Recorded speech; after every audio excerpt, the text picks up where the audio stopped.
Hi everyone, here we've got WIKO View 3 and let me share with you how to check IMEI and serial number on this device.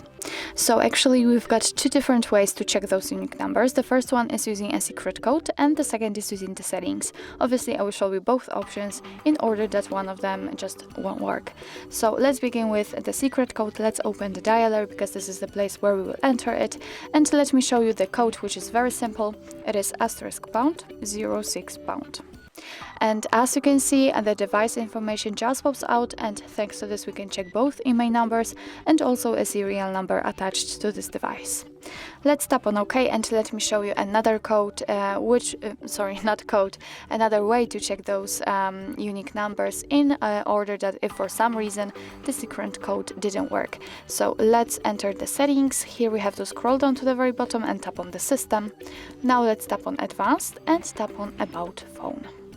And here, as you can see, we've got both IMEI numbers for both SIM slots, and if you'd like to check also the serial number, just tap on model and hardware and the serial number just pops out. So actually that's all. This is how to check IMEI and serial number in your WIKO View 3. Thank you so much for watching. I hope that this video was helpful, and if it was, please hit the subscribe button and leave the thumbs up.